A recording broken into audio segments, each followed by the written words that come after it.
From Cape Town to Johannesburg, from Polokwane to Port Elizabeth, An Nur the Light aims to educate and entertain. Assalamu alaikum, Jazakallah for joining us on this beautiful Saturday morning. The year is coming to an end, and for many, it's time for a well-deserved holiday. Please be safe on the roads, at the beach, and in general, as the silly season is upon us. We're kicking off this week's episode in the city of Johannesburg, which by all accounts is a ghost town during this time of the year. Enjoy.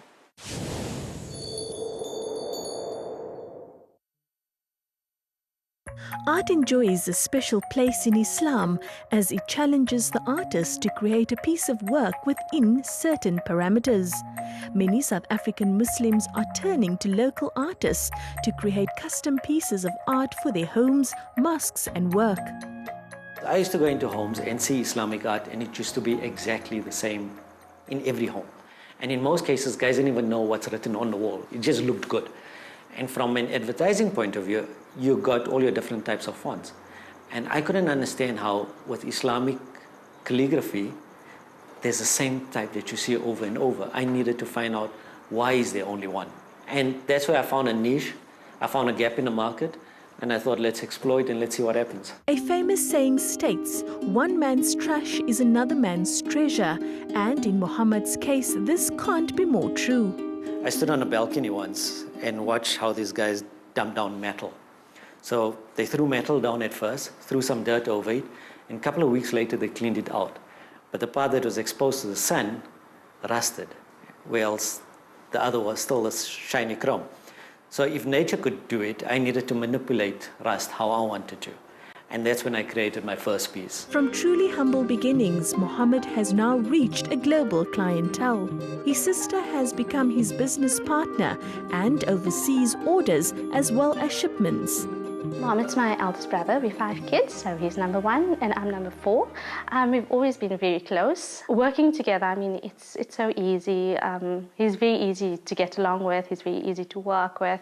The company itself is visually online based. So you'd find us on Facebook or you'd find us on Instagram, and then also communicate through email and things like that. When we work with a client, we ask them to send us pictures of their homes. So during the mock-up stage, we mock up the artwork onto their wall so they can see what the frame looks like in its environment before the nail goes up. And 9 out of 10, it may look good on screen, but not in the house. And that's where the client gets involved. They become part and parcel of the entire design. Muhammad does not display his artwork in Islamic art galleries. He feels that his artwork is very personal and should be personal for those who own it too. He caters mostly to Islamic homes. I didn't choose to go with Islamic art. I actually stumbled across them on Facebook, and then I met Fatima, and Fatima put me onto Mohammed in Joburg. And from there we just had a relationship, and I was probably his most difficult customer, unfortunately. The piece behind me I actually saw on Custom Islamic Art's website, and because of my area, it was very bland. I have a white house. So this brightened up my whole home. And Bismillahirrahmanirrahim, the meaning is in the name of Allah. Before we do anything, we say this, Bismillahirrahmanirrahim. And that's why I chose it. It's near my eating table. My kids look at it all the time, and they're reminded that that's what they should say before they eat. So that's why I chose it. Most of what he creates is done online, and his first Islamic art collection, the Tahira collection, was inspired by his daughter, who was just born at the time. Tahira now helps him with his artworks and seems to be following in her dad's footsteps. When I started the art off was when my daughter was born, and that was 9 years ago. And her name is Tahia, and I think the name Tahia sort of worked well because Tahia means peace, greeting. And that was my introduction into the market. I think if it wasn't for my family, my wife, my kids, and their support, I wouldn't be in this position where I am right now. The legacy of this artist will be remembered in the works he has created.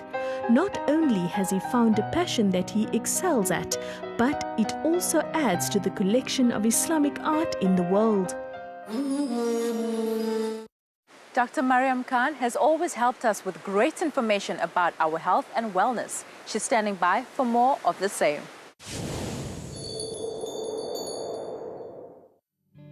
Assalamu alaikum wa rahmatullahi wa barakatuh. Welcome to the wellness segment of An Nur the Light with myself, Dr. Maryam Khan. Some of us get high on it and some of us cannot bear it, but almost all of us experience it, that thing called stress.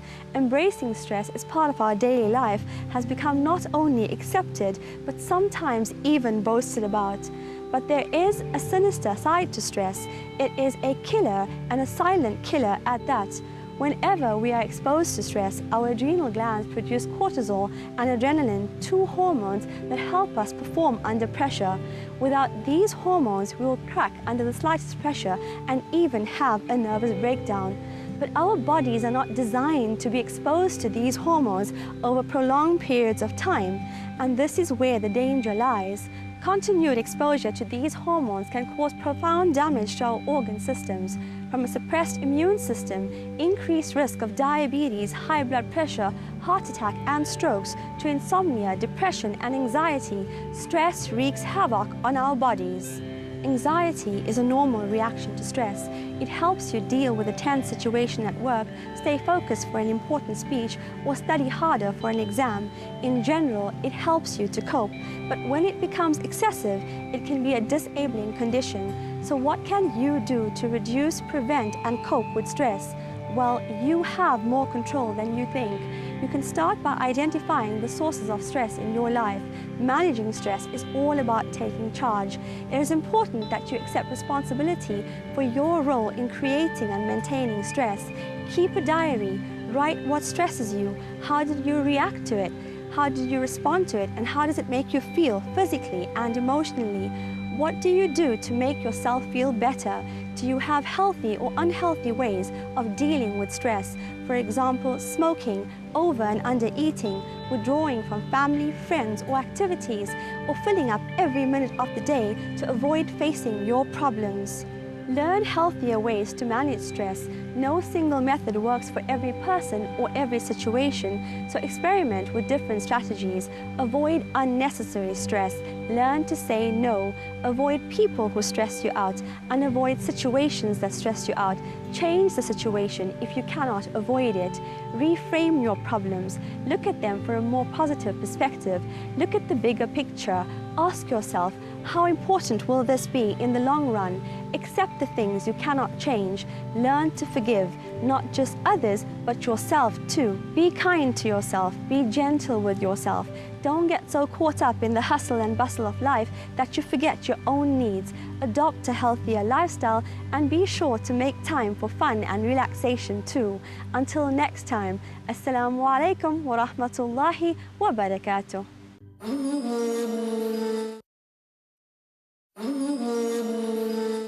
We only have one life in this world to live, so best we take care of it. Two young Cape Town architects are making quite a name for themselves, both locally and internationally, but their feet remain firmly on the ground. We got to hang out with them and found out more about the exciting projects they're involved in. Construction is at an advanced stage on the Zeitz Museum of Contemporary Art Africa. When completed, it will be a showpiece in Cape Town's already sparkling crown. The museum has been designed by world-renowned Heatherwick Studios, who in turn have commissioned local architectural company Parker Jacobs to transform the historic 57-meter-tall grain silo at the V&A waterfront, a former industrial building, into a not-for-profit cultural institution. At the time that we were invited to participate on the Zeitz Museum project, we were already an established firm. People get to know and understand that what you stand for, and that really permeates in your work. So people very rapidly began to understand that we deliver highly personalized projects of very good quality, and that we are just, I would like to think, a good business to work with. So we ultimately are driven by assisting the client to meet his brief. People begin to understand that is how you work. And so that is what your brand is about, and that is why we were, perhaps considered for this project. Business duo Faisal Jacobs and Wahid Parker, owners of Jacobs Parker Architecture and Interior Design, are currently making their mark, simultaneously pioneering innovative design whilst preserving memory and heritage. Architecture is it's designing a solution to a problem, but in a way that is creative and poetic. So a building can't just look good but not function, and a building can't just be all functional without the poetics or without any aesthetic consideration. So ultimately, clients come to us because they've got a certain very specific design problem that needs to be interrogated and resolved. And we, in a sense, draw inspiration from that problem, which is why none of our projects look the same. Every project is different. We don't have a particular style that we draw from or a particular stylistic influence that we try to imitate. Every project is designed on its own merit. We develop a very specific architecture for each specific project because they're all different. And that's what it is, When we started the practice, our skills were very much complementary, but I think they're also very similar in that we both, I think, strong designers. I think with most practices, normally there's sort of a disjunction where the one partner is more admin-based or business-orientated, while the other would be a stronger designer, but I think both of us are actually quite strong designers. So in that sense, it's a strong partnership. Well, he's probably a clearer thinker than what I am. I'm a bit more chaotic, and so I rely on him to guide me quite a bit. But I think the fact that we aren't exactly the same probably makes for a very strong team.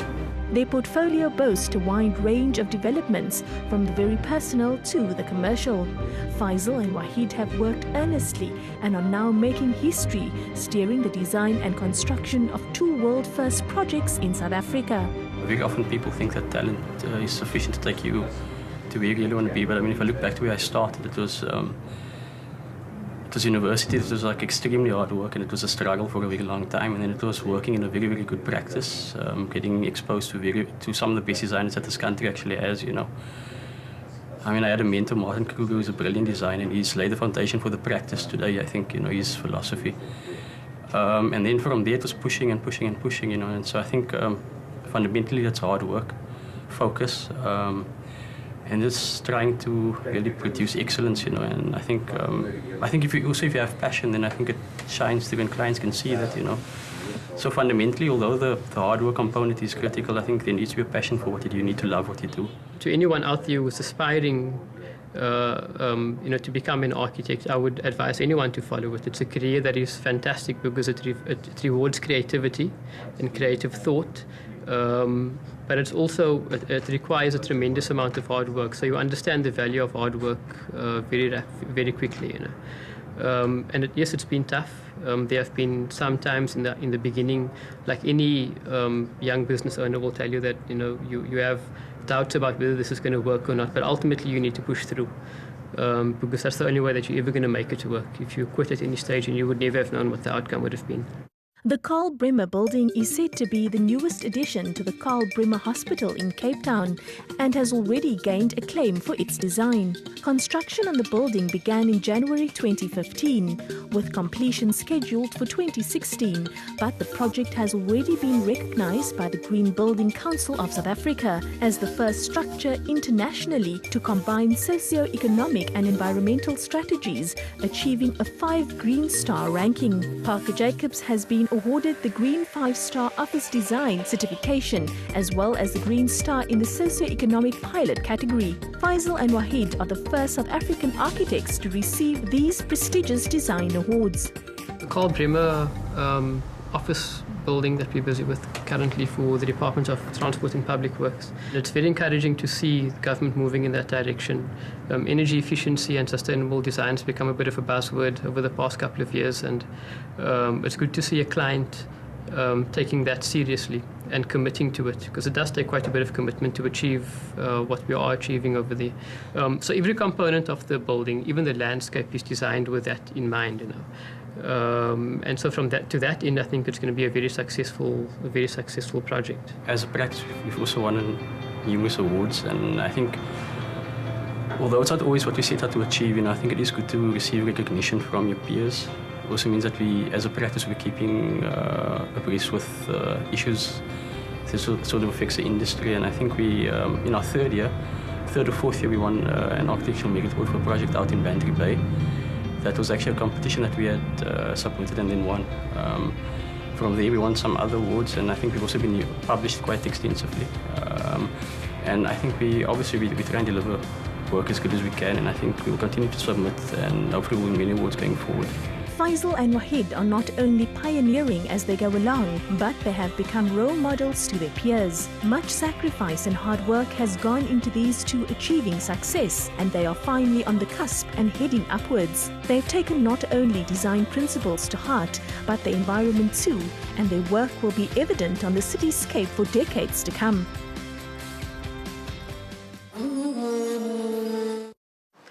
I hope you've been taking down notes throughout the year of the amazing places to see, things to do, and where to eat.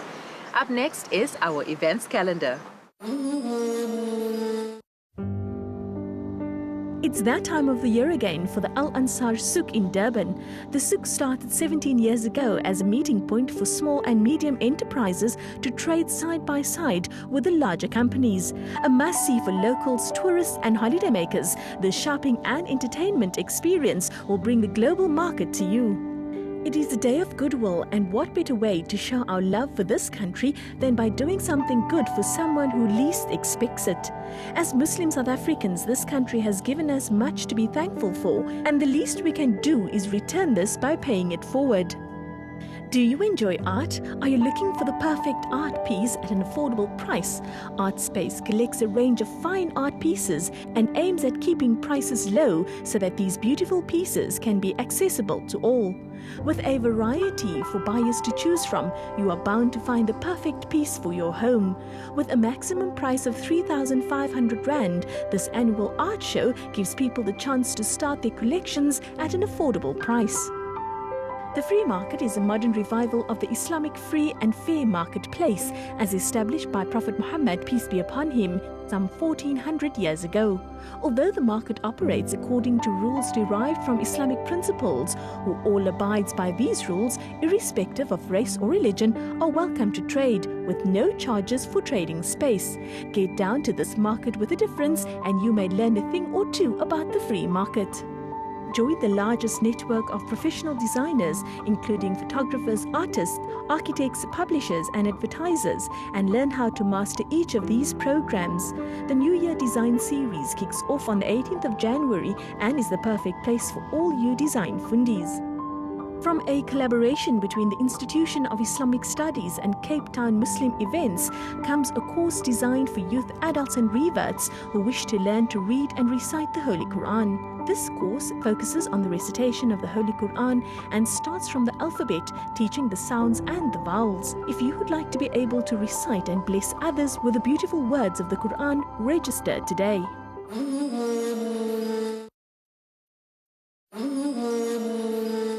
It's the holidays, so this week's travel segment is ready to show you some more of the best kept places in and around our beautiful country. If you're looking for something off the beaten track, then the Inanda Heritage Route is sure to pique your interest.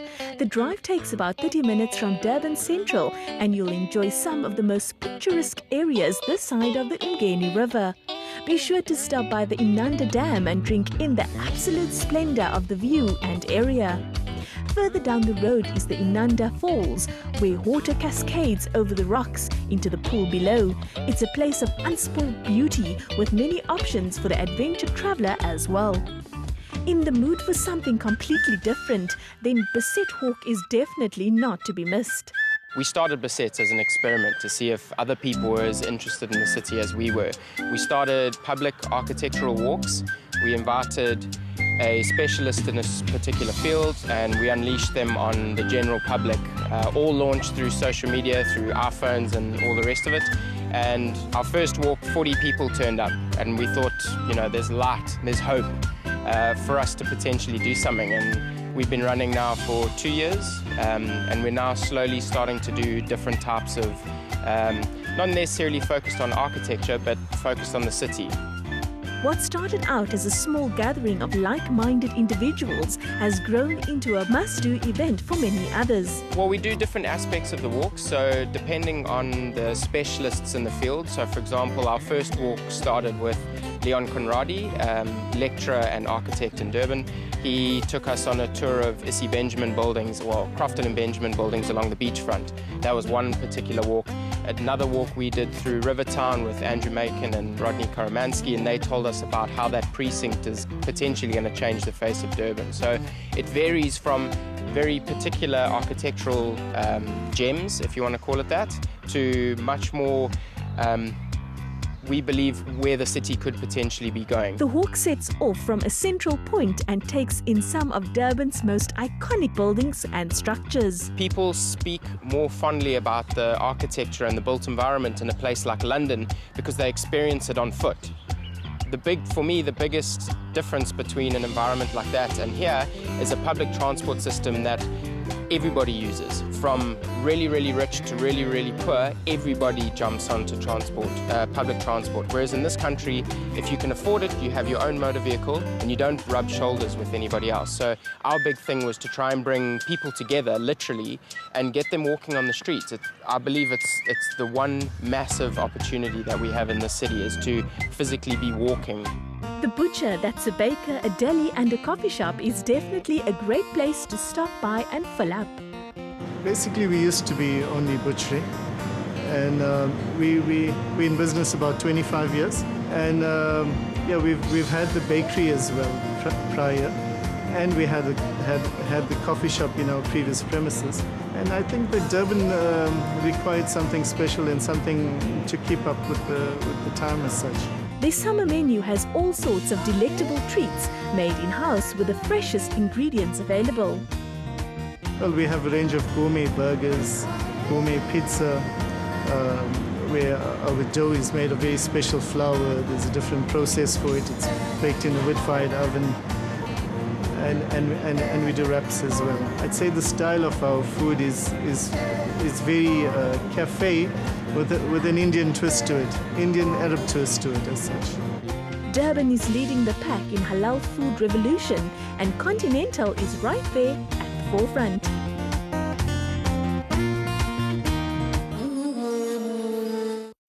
Alhamdulillah for another opportunity to spend time with you this week. We'll be seeing you again next week, same time, same place. From me, Mara Mukwanda, Salang Hantle, Assalamu Alaikum.